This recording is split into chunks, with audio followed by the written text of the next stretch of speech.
These African leaders must be embarrassed of themselves and disgusted of themselves. These African leaders travel, they go abroad, they go to countries such as China and witness the amazing transformation and infrastructure developments that are in China compared to what they have done back home. Especially this man, Felix Tshisekedi, this guy.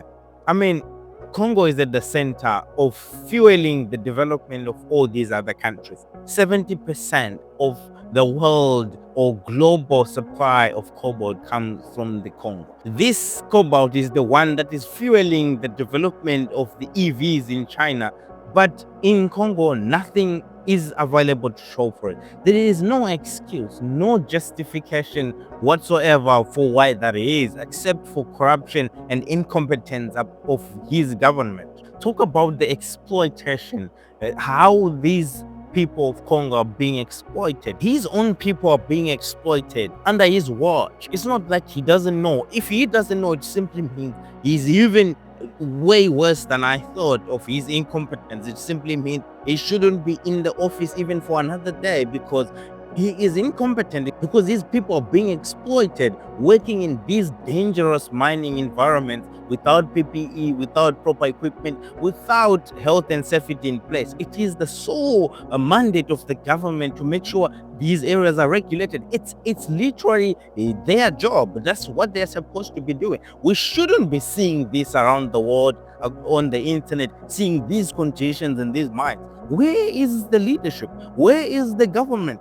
These are the people who are supposed to make sure these mining environments are regulated and make sure these people are not being exploited. Make sure the cobalt being mined is being used for the benefit of the country. Make sure the people are being paid fair wages. But this is all we see every single day. Poverty deepening every single day, getting worse and worse and worse. And I don't know why these so-called leaders, these so-called presidents of African countries don't feel disgusted and embarrassed of themselves. If they had any dignity and any sense of responsibility, they should have left the office. If you cannot fix it, it means leave for somebody else to fix it. Look at El Salvador. El Salvador was once they made the capital of the world for decades and decades, but somebody else came with a different idea and fixed it in a couple of months. What other people couldn't do for decades and decades. So if Mr. Tshisekedi cannot fix the situation in Congo, this disgusts me a lot. He must leave office because he's not capable. It simply means you just can't do it. Don't act helpless and act like a victim. No, it simply means you're not capable of handling the situation. Then you must, of course, leave. It's a job. It's not your country. You must leave for somebody else to take charge. Maybe they have ideas to fix it. This is disgusting. And of course, the reality is Africa doesn't have a democracy.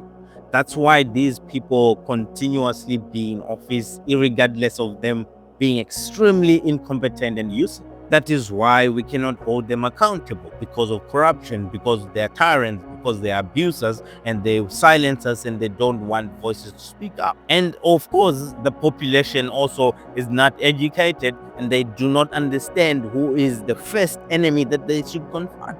Your first enemy is your government.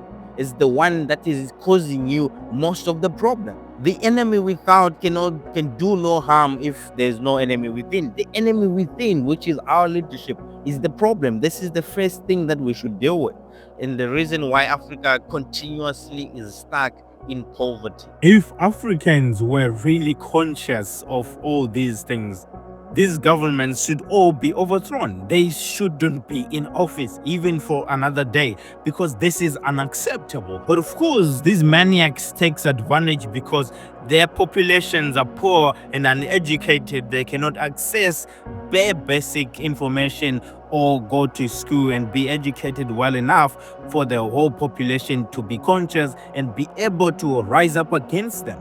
So they take advantage of that. But otherwise, this is unacceptable in the 21st century. How is it possible that you look at all these amazing developments in other countries and nothing happens in your own country? Are you not embarrassed? Are you not disgusted by your own failures?